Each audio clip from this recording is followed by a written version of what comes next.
Saati bakka networking dalaguutti ammoo motora hin qabna dhaynee fudhannee bakka silaa networking gaa osoo isin sa'aatii nuu kennitanii dhaynee isin agarsiifna akka networking illee nurra fayyada. Raasi kee raabut ijoollee daa'imman arguu barbaannan. Mube amma waan barbaadu fudhannee kaane beellamnaaf ishii adeemu hin kaffalla kan mootora. Eeyyeen. Ammoo osoo naa beellamtanii sa'aatii itti naa si beellamnaa ta'e waan raa fudhanne.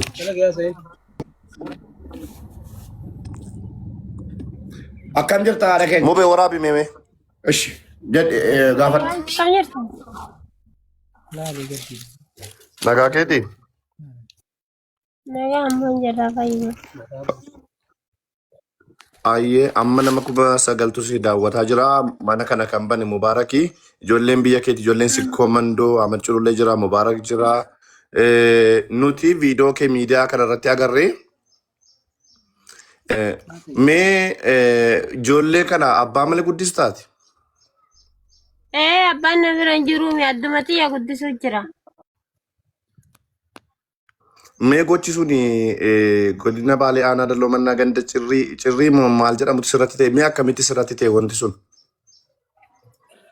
Wanti sun rakkadee fuudhee abboo anillee garuma dhaqu dhabee ijoolleen tiyya ooltee bullaan manni meeqooyi waan kana mee erga daa'iree tama deemu beekee itti dhaqee anillee.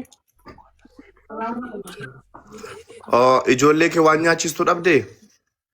Ijoolleen harkatti guyyaa 3-4 agabuu isaanii bullaan ijoolleen tu waan yaalaa miidhamti ijoollee jedhee ta'anillee akkas ta'e. Ijoolleenuma kee nyaachisuudhumaaf fuute malee waan biraatiif hin fuune kaati. Ijoolluma tiyya malee waan biriiti miti. Ayyee mana keessaa homaan qabdu ture waan nyaatamu hin qabdu tureeti.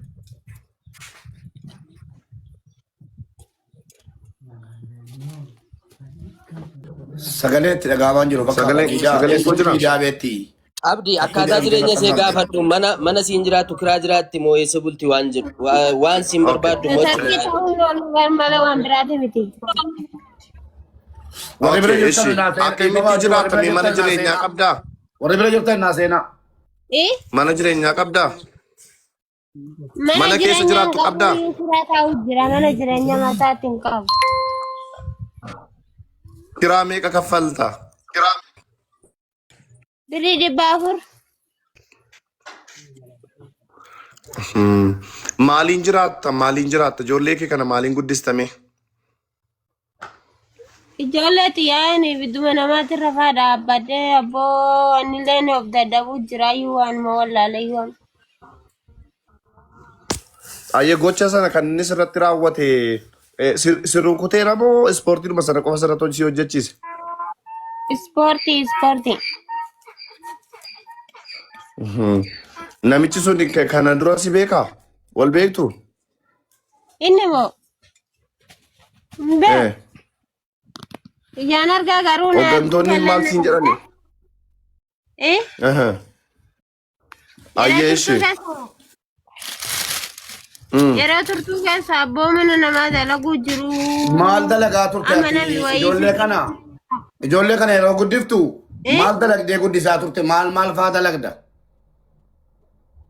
Buddeena mana da'uu jira malee waan takka dalaguutti hin jiru mana namaa bichaa dalaga malee. Biddeen tolchitee. Biddeena tolchee galaayyuu guyyaa. Ijoolleen kee mana oolu moo fudhattee deemta mana hojii? Mana oolu. Manatti gattee deemtee biddeen tolchite. Manuma diisaa deemanis. Okay, mube akkas goona amma. Obboleewwan kee dhagaartu ብዙዎቹ አማርኛ ያላችሁ ነው በኋላ ላይ በአማርኛ እንገልጽላችኋለን። አሁን እቺቲንጉን ሰካበው ባርባን ነማ ብራብራት ሞ ቤዲ ፈሞጂኒ ነው ፉማፍ ገርጋራና ኦር ባይሳቴ ቦዳ ገራ ማሪፋ ጎና ሜ ደገርሳ አጀል ቀብሲፍ ዱማ ማልጀቱ አመንጭሎ ለፋ ዋኑ ፍያደት ከነዳቲ ኢትዴምና ሳቱ ነመና ሜ waan kana irratti ayyaana tokko qaba warri waa gaafachuu barbaadan gaafadha. deeggarsa achi booda itti fufuu. Koy Ahmad ilaal gaafii isin gaafachuu qabdan amma namoota baay'eetu gargaaruudhaaf iyyafataa jira biyya alaatii biyya keessaa nama baay'ee jechuudha birrii gurguddaa kennuufiidhaaf. Gaafadhaatu Kanaaf haati kun ati gaafadhu jalqaba Alex. Arme akkam jirta nagaadhaa? Akkam jirtan? Nagaa akkaawuntii kan mataa keetiin baname hin qabdumti? Akkaawuntii mataa kiyyaan baname hin qabu. Qarshii baafachuu dabarsuu maal kanas muuxannoo isaan qabdu kana duratti fayyadamtee hin beektu? Hin beeku hin qabu maal qabaa maaliif fayyadamaayyuu? Okay. Amma gaalaa wanti isin asitti of eeggannoon godhamuu qabu. An akka kootti namni amanamaadha, nama guddaadha, sheekiidha, qeesiidha, abalu biratti walitti qabamuu fi waan jedhu kanaan itti waliin galu akka kootti. Maaliif qarshiin guddaan gaafa argamu namni namatti jijjiirama. Yoon danda'ama ta'e nama sadii namoota Alex akkaawuntii barachuu dandeetti gaafadhu mee maal ta'e akkaawuntiin isin barachuu dandeette maal didame? Waa'ee akkaawuntii nan beekaan ID naashinaal ID malee naashinaal ID barbaadamu be.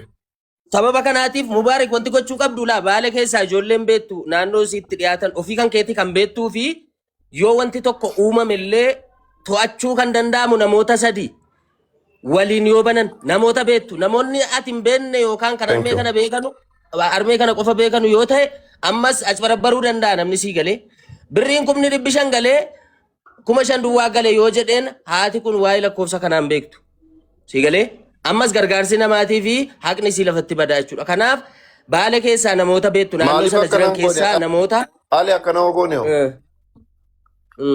Wallahi yaada keetti sirriitti walii galaan hundi keessa dhaggeeffadhaa taasifaa jiru nuti aniif Alex biyya keessa jirraa waan kana beekna. Naashinaal ID yoon qabaanne baankii banachuu hin danda'amu. Maaliif naashinaal ID guuttate jechuudha? Lakkoofsicha qofa barbaadama haale. Faan nambarii qofa barbaadama. Faan nambariin ariitiidhaan akka ba'uuf goone Jooree walla teelee riijinii asii gaafanne riijinii isiin jirtu lakkoofsa isaanii nuu kennanitti bilbilchiifne faana maqaa bareeda beektaa maqaa dhuunfaa isiitiin maqaan nama sadii mibbaan nagarii qira maqaadhuma dhuunfaa isiitiin maaliif hin ta'u ituu naashinaal ID galmooftee koodiin faana nambariin hin ba'a guyyaa tokkotti waan ta'eef. Akkas akkana wayyaa. Innan jechuu barbaade owwa kanatti namni miira amma keessa jiruun yoo gargaaruudhaaf sa'aatii kamiyyuu yoo dhufte hin gargaaramte dheena manaan yoomiyyuu torban tokko boodas yoo dhufte akka haaraatti hin gargaaramti garuuti ammatti wanti isin gootanu namoonni asirra jirtan kanaafuu gaaffii gurbaa kana nu gaafadhaati teelee nu fageessu mucaan kun ilaan immoo yaada faallaa qaban immoo abdii wannan jedhu wallahi amma akkaawuntii tokkoffaa isiin gariin qabdu waan akka nama itti dhidhiyaatu isii gaafadha. Lammaffaa immoo nama hadhaa asitti argitan kana boruun argitani. Oromoo hin beektan isin. Nama hadhaa asitti argitan kana 11,000 boruun argitan. Hadha tana argee fuula argee deemee boru namni yoo hin godhu hin jiru. Ka sadaffaa immoo asiin dura gaafa haadha ta'e takka mana aslii keessatti nama 12,000 13,000 hin qarqaarre birriin sun eessa akka bu'ee fi haadhattiin sun eessa akka buutee hagammaatitti namni argeen jiru nama amannu jedhanii birrii guuraniitiin jechuudha. Wanni sun hagadhaan dhukkubsaana. Gatii kana ta'ee fi nama itti dhiyaatu nama isiin amantu zarii isii keessaa gaafadhaati waan kana sirreessaa waan danda'ame ammoo ammuma nama 10,000 kan irratti haa goonu malee nama waan ofiirrallee hin beeku wallaahi dogoggoratti akka nun galchine firas taatu maaliif abbaa manaa hin taane obboleettii keenya gargaaruu barbaadanii wallaahi billaahi kakadheen sinitti himaa firallee taa'u yeroo akka kanaa abdi yeroo akka kanaa firrii dhufu garan qabu amma kanaan dura gaafa siin rakkina keessa jirtu firoonni maqaa siin beenne bakka siin jiraattu akka siin itti jiraattu hin beenne har'a yaa'anii dhufu yeroo akka kanaa no fira wanti jedhamu hin jiru gaafa rakkinaa kan fira siidhaaf hin taane gaafa birrii gaafa dhufee rakkina ta'uu fi fira ta'uuf nyaachuudhaaf jechuudha. Ani immoo waa dubbadhu namni tokko marculullee irraa yaada fuudha. Yaada na fuudha Ameerikaa. Ani immoo dhaggeeffadha beellama gargaarsaa Aleksii jedhee turan dhaabadhe ammamma.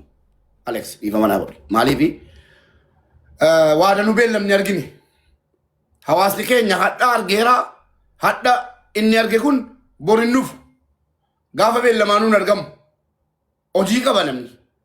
Ani tuu danda'ame akkaawuntii namni tokko nuu kennee jennaan yookiin immoo nama tokko amma bilbilee waamuu dandeenyu finnee yookiin immoo isiidhuma iyyuu gaafannee inni fira jedhamu akka Aleksi jedhe firri ergasii gaafa siin ijoollee sii manatti cuftee laxxee biddeen namaa tolchite biddeen hin arrabsaa ture namichi biddeen hattee Shifti beetii keessa dhoksitee nyaataa turte jedheen. Argitaniitu jechuudha. Irra deebi'aa arrabsu ta'a. Yaada kee fudhee amma intiraatti dawwallagaa. Ustaaz ibsaa qofa nama naan. Ustaaz ibsaa dawwalee kadhee amarchuu lolli dubbadhu. Bakka nu ta'eera. Ya, mube wanni kun amma bareeda. Yaanni kuni nama biyya keessa amanamu Ustaaz Ibsaas, Ustaaz Sa'aadis jarri kun tokko Inni kun nuutaadha. Inni kun nuuta. Sa'aadii fi ibsaa keessaa itti bilbila. Lammaffaa irratti an amma yaade waan kana beellamuun gaariin ta'u. Haati tuni gargaarsa ammatti barbaaddi akkuma jarri jedhan.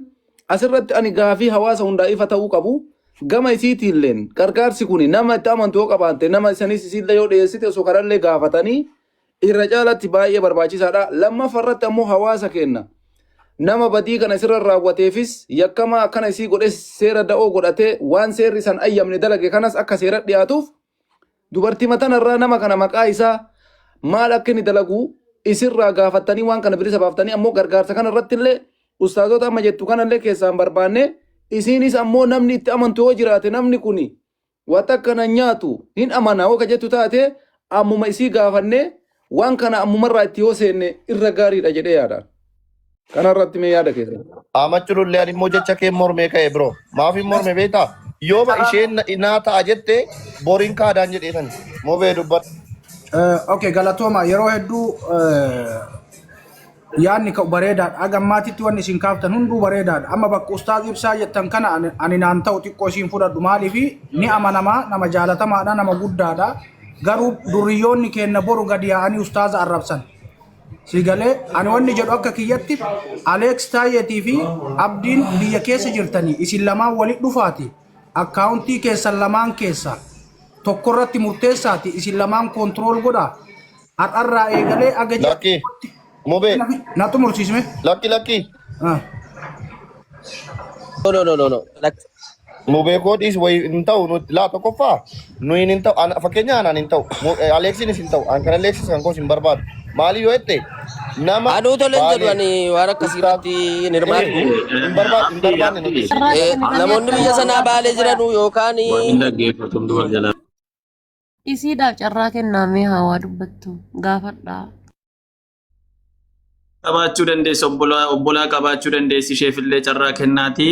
Kana malee immoo yeroomti fudhatame illee akkaawuntiin mataa ishee otoo banamee fi moor gaariidha Abdii jedhee Geetaachoo. maaliif amma Abdiinis kan inni baqachaa jiru Aleksis kan baqachaa jiru namni keenya maqaan dabsinii gale boor maqaa biraa kun irra keenya boor maqaa biraa dubbanna. Abdii qoyaa Obboleettii qabaachuu dandeessi. qoyaa yaada booddee kenna qoyaa dhiifama. Abdii gadi bu'ii ustaaz ibsaa dawwali akkaawuntii irraa fuudhi itti meera. Itti meera waan tokko yarra gaagaatu ofisirraa. Isaaniitu bilbiluu isaanii fan bilbilaa? Eeyyee kunoo bilbilee fi kee kunoo lakkoofsaanii amma hojjetu si ergeera laa. Naa ergi miseenjeraan qabaa garuu naa ergi. Si ergeere. Ustaaz ibsaa amma naa dawwali. maal mana dhaquu nan danda'a noo barbaachisaa ta'e kunoo ollaadha. Kalas. Ustaaz ibsaa dhageeffadhaa abbaan siin taane dhiisuu dandeessaa. Ustaaz ibsaa Hasan namni hin beekne hin jiru waan mirkaneeffatan tokkittii qabu dhugaadhaa mirkaneeffachuu dhugaadhaa isaanii fi mirkaneesseeraa fi ammas nama lammaffaa nama na dawwalchiisanii abdiisinii dawwalaa dheeraanii abdiin dawwalaa fi akkaawuntiin amma dhufa amma jechuudha rabbiif jecha ammarraa eegallee waan dandeenyu anis atis obboleessu waan dandeenyu birrii kuma tokko birrii dhibba kuma maayinni dhibba ustaaz ibsaan nama haqasiirraa sumuni hanqasiumti geessee nama viidiyoon waraabee nu maxxansudha. Gargaarsi kan dhumatu amma torban hadhaatti hadha qofa miti. Amma torban amma soddomaatti jechuudha. Amma soddomaatti amma miindaa fudhatamitti. Dirhaama 10 ergiif. Birrii xiqqoo immoo wanta hin jedheen maaliifi ijoolleen mana madaam jiranullee akka jarri hirmaatan dhufan. Yoo amma naggaadee jaraatti dambanyaan jaraana ta'e yookiin nama tokko naggaadee jaraatti walanii birrii 500 naa galcha akkaawuntii kana jedhan amma galchaafi. Yoo garuu 10,000 80,000 jedhan hin galchuufi amanee. 500 immoo amma galchaafi. Kanaaf naggaadee keessatti ergitanii 500 amma nuu galchi yeroo dhuftee birrii fudhattu sii kenneedhaani. Hundi keessan akkasii hirmaattan dhufan. 80,000 ayyaantu tokko nagalchi yaa turte nagalchaame. Yalla guys. Share godhaa gaama. Share gargaarsa sa'aatii tokko keessa ajaa'iba hojjenna seenaa. Risiitii immoo keessaan naa ergitu ishee asuma irratti dubbifna. Ayyaantu Sagaleen koo jira? Eeyyeen. Nagaan siniif haa ta'u. Ganamaa kaanee dubbichaatti turre baaleettis bilbileen ture. Amma aanaattis amma gandaattis bilbilameera. Nama kana godhee dhugaa dubbachuu fi warri qaamni kana godhe qaama seeraati garuu isaan hin beekan turan amma viidiyoo ergisiifneeti ganama kana kan qulqulleeffataa turan.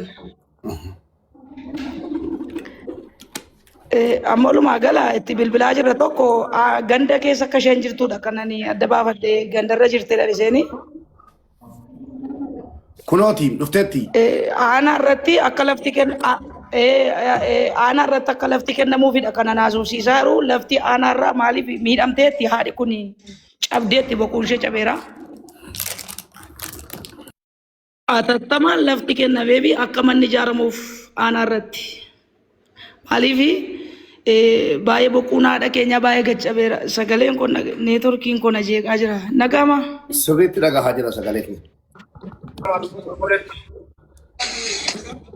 Kanaaf amma galgalaatti waan jiru hundumaa nan xumuradhe yaada Waaqayyoos na gargaara. Lafti akka kennameefi atattamaatiin ariitiitiin akka aanaa irratti manni ijaaramuuf gargaarsa akka jirutti itti fufaa. Viidiyoo kana ergeeraaf warra baalee jira ittis ergeera hundumatti ergeera. Viidiyoon bira geeraa irra kan isaan arganii baay'ee naanii dhugaa dubbachuu fi qaami seeraa namni dhuunfaa kana gochuusaaf gadda guddaa keessa jiru isaan mataan isaanii booda as jalallee nami jiru jira. OST baalee irra kan jirtu musinnaa kan jettu lakkoofsa tokko barreeffadhu si haa galchanii wantoo gochuu dandeessa galchuu dandeessa.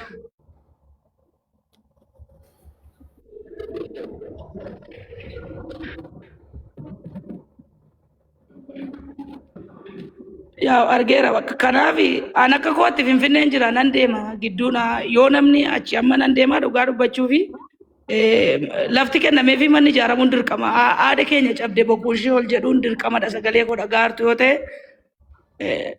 boorisa ta'uuf taasisa ta'uu nan naqaan nan deema. Lafa haati koo jirtu kan nan naqa.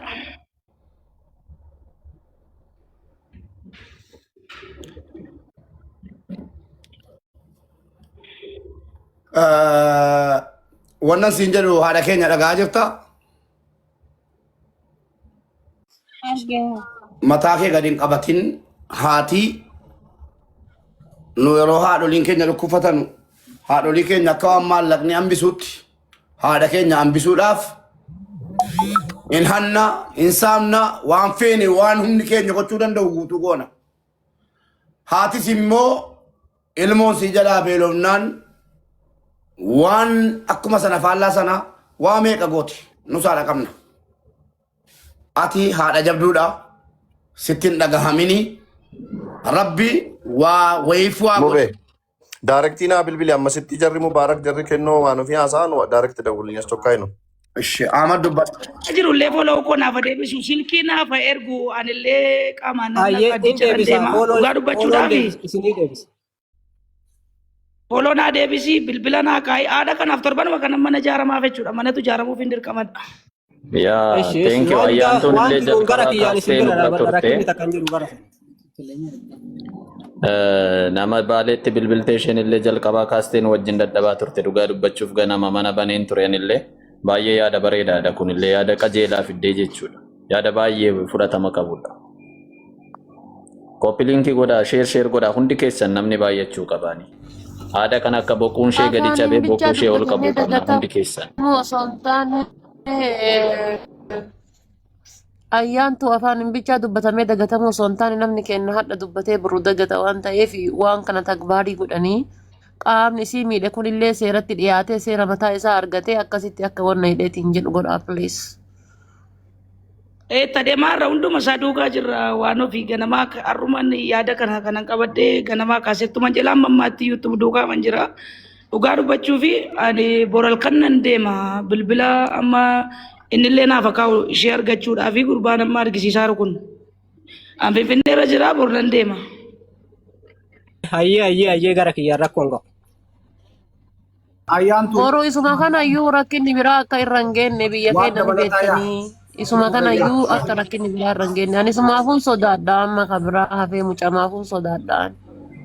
Waan ofii yaada bareedaa taasise. Waan ofii rakkina irra ga'uun jiru qaamni seeraa yoo No, no, beeku bahuu achi namni danda'a. tokko Yoo- yoo Jira. beeku Ayyaantu. qulleeffataan jira. Ayyaantu amma dura ijoollee dhimma akkanaa kana kaasan nama 3 moo 4tu hidhaa jira Baalee keessatti. akkana taateef jecha rakkina narra ga'uuf hin sodaadhu.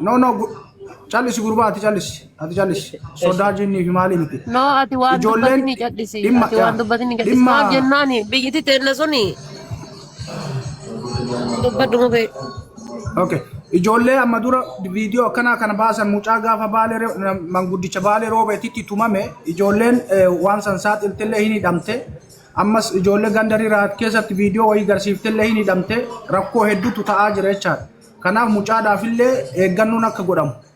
Qaamni seeraa mucaa kanarra rakkoo akka hin geenye asumaan wanna godha irratti akkanuma dubbannee callisuu osoo hin taane namoota viidiyoo akkanaa saaxilan nuun galateeffanna. Maaliifi maqaa mootummaallee maqaa seera biyyaallee balleessaa jiru warra hidhannoo qaban kana milishaa ganda keessaa poolisii darree ganda keessaa Baalagee jechaadha.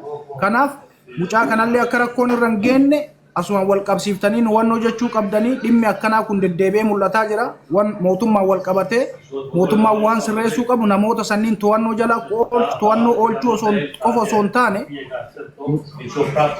adabbiin barbaachisaan madaalaa waan jaraan madaalamu kennamuufii qaban. Namni tokko waa balleessa. Nama waa balleessisan seera dhiyeessan malee abbammaan arge karaa irratti qabee akka harree tumuun yakka jechaadha. Kanaaf kanallee achi keessatti ilaalaa jechuu barbaadeetti galatoomaatti fufa. Daqiiqaa muraasa wayii isinit deebi'a. Ayyaantu hedduu ulfaadhu galatoomi. Mucaan waan kana gootellee of kennitee jirta. Silumaayyuu wanni biraa hin jiru. Kana caala of kennuun beeyta. Hedduu ulfaadhu siin jedha. Kanarratti amma yoo akkaawuntiin dhufee qaamni seeraallee waan danda'een haa godhu waan ayyaantuun amma jette lafti kennamee fi manni akka ijaaramuuf yaada akkaan dinqisiifatamuu qabudha. Kanarratti ammoo inni nurraa eegamu haasaa yeroo guburra hojiitti seennee akkaawuntii yoo xumurame akkaawuntii maxxanee ammarraa deeggarsi akka godhamuu fi nutis kanarratti beeksisa gara viidiyootiin akkaawuntii kanarratti haadhatee na tana akkasitti ija uummataa duratti qabda. Dubartiin kabajaa qabdi. Dubartiin biyya ijaarti bara. Itti jirra amachuu lolle maal ta'e seete. Kanaaf akkasii daqiiqaa muraasa bichaa ani isinirraa gabbu'ee isinii ol deebi'a. Akkasii waan isin jirtan ammoo jaraan isin dhageeffadha. Gabbayee jira kun asii kun waa ajaa'ibaatti fachi dhaqee dhufa beellamanii qaba. Waa hunda amma jedhu kanaan isin dhageeffadha. Uummanni keenya wanni isin beekuu qabdan namni 12,000 obboleettii keenya gargaarraa akkaawuntiinis argameera akkaawuntii ustaas ibsaa hasanitti deeggarraa daqiiqaa muraasanuu egaa waan sirreeffataa jirrutu jira waan sana sirreeffannee akkaawuntii ustaas ibsaa hasan irratti deeggarsi godhamaa fi inshaallah rabbi jedhe rabbi nu milkeesse nu eegaa daqiiqaa muraasa qofa nu eegaa daqiiqaa muraasa qofa nu eegaa. Okay, amma nan ba'aa waan jiru booda mubee siin barreessa. Mubaarak barreessa kameeraa waan lakkoofsi. Daqiiqaa xiqqoo nu eegaa. Wanti yaadamuu qabu abdii. Amma haadha kanaaf achitti manni ijaaramuun achi turuun isaanii akka jirutti ta'eeti booduma yeroo dabarfatee illee namni kun aangoo qaba waan ta'eef karaan taaneen akka hin taaneen miidhuu akka danda'u kunis tilmaamamuu qaba sii galee yoo ofiisaa miidhuu danda'e dadhabee namuma illee intiniitti jedhee boru rakkoo irraan gahuu danda'aadha kanaaf naannoo sanarraallee otoo siiqte yookiin bakka biraa otoo qubattee akka yaada kiyyaatti gaariidha jedhee yaada isa gara fuulduraa dhufu si yaaduun Hooggantoota achii qunnamuuf yaalaa jirra bilbila kaasuu didanii kennoo ku'anii hooggantootuma godina sanaatti illee nama 2-3 bilbila argadhee bilbilaan jira waan Yaa ta'eef. waan akkasii godhaa fi Yaa. abdii yeroo ammaa kana keessattuu qaama seeraa bichaa miti kawaa balleessaa jiru. Qaama seeraati kaaniif kaaniyyuu walii wallaalleerra. Bor ammoo haadhatti tanarra rakkoon gahuun malaa mucaa kanarra rakkoon guddaan gahuun malaa keessattuu isa irraa lubbuu kaanii oolchuudhaaf lubbuu kaanii balleessuun gaarii miti waan ta'eef filiis waan kan akka salphatti ilaaltanii hin cadhisinaa isiniin jechuu barbaada. Yaa bilbila Isaatiin nuu kaasuu sodaadha. jennu bilbilaarraa dubbadhaas nan bilbilaarraa.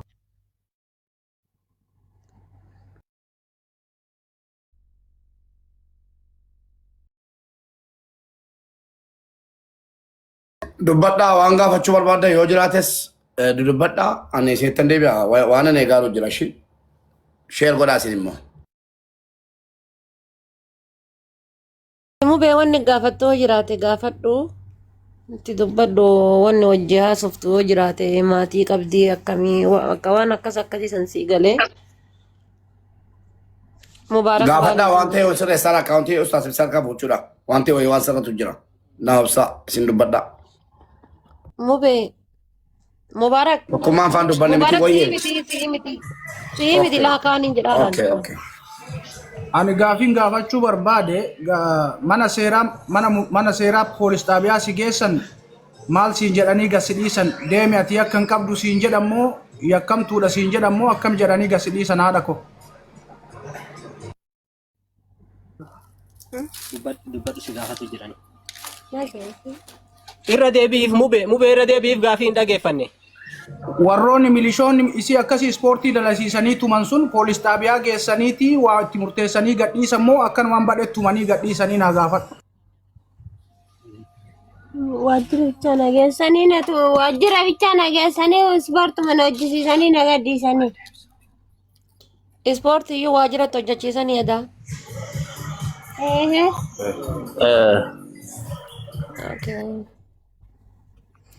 Wantichummaanuu waajjirumatti ta'ee jechuudha karaa gubbaa miti. Waa gaafachuu barbaadanii akkam jirtu hayyuu nagaa keessanii? Nagaartanii. Jirra baga jiraattanii isin obbolaa hin qabdanii yookiin biyyaati? Obboleeyyan asiin qabu fagoodha qaba malee. Eessa fagoodha? Abbootii qonnarraa fagoo jiranii lakkinatti kaluu jiraniiti. Okay, dhaloonni keessan shawwaadhaa eessadha? Shawaa kaabaa wanni gara fiichee. Okay, achi obboloonni kee jiru achi? Hin jirane. Abshir sii jirra nuti hundi keenya ishee sii jirra akka bokuun keessan gadi cabee ol jedha bokuun keessanii homaa yaadda'ini. Ayyee. Keessa hin jiramoo bakka hin jira sila waamsa. Keessa hin jiraa ijoollee? Keessa jirta tokkuma. Jarribuu baarkii qabdiin geetaachuu akkaawuntii kanatti jajjabaadhaa waa tutturuun hin taatu lash jechuun hin taatu waan fidamu fida ashokkaayituma jechuudha. Qalbii nama hundaa cabsaniiru namni hunduu namni haadha qabu hundinuu gocha sana irratti hundinuu qalbii cabee jira waan ta'eef wanti hundi immoo ammuma ta'uu qabaa xiqqoo jedhaa dhattanii achi butaa jirtu waan ta'eef waan fiddan dafaanuma fidaa jechuu barbaada warra abdii fi wanni nuti turree fi Gustaaf Ibsaatti bilbilee haasofsiifneerraa waan qulqulleeffachuu qabnu tokkotu jira isa qofa biro malee wanti hunduu dhumeera. Akkas inni dabalataa immoo waa'ee nageenya mucaa sana isa biraa waan arge dubbattanii hundinuu qalbii keessa qabaachuu qaba garuu mucaan kun haadha qaba waan ta'eef gatii kaffaluu qaba. Hidhamus ta'u waan dhufu qopheessuu qaba bakka onnee guutuudhaan jechuudha namni inni jiru kun immoo hundi isaatu mucichas quba qabaachuu qaba fuulduratti gatamuu qabu as keessatti argame isaafis hordoffii taasisaa garuu gatiin inni gaarummaaf kaffale kuni booda isaa bu'aa guddaa ta'uu danda'a ammeenya miti waa digumsa wayin dubbatu waan gaarii waan ta'eef rabbi gatii isaatiif isaa kaffaluu waan danda'uuf inni gatii kaffaluu qopheessuu qaban sodaachisinaa akkas taatan jennee haa ta'u. Kan guyyaa lama guyyaa sadii namni dhamuun jiru gatii kanfaluu qaba jennee namoota baay'ee lubbuu isaanii dhabne gatii kanfaluu qaba jennee namoota baay'ee qaamni isaanii akalaat godoloo ta'ee hadda mana keessatti deebi'anii xiyyiitiin garaa keessatti haftee jiran hedduutu jira kan maatiin wajjin rakkataa jiru sii galee gatii kanfaluu qaba jennee kan qaamni isaa turchi ta'ee hafee jira no gatii kanfaluu qaba osoo hin taane of eeggannoo godhuu qaba waan biyyi keenya jiru waan seera biyya keenya jiru hundi kennaa ni beenna waan ta'eef gatii kanfaluu argaa hanga yoomi gatii kanfala namni kenna.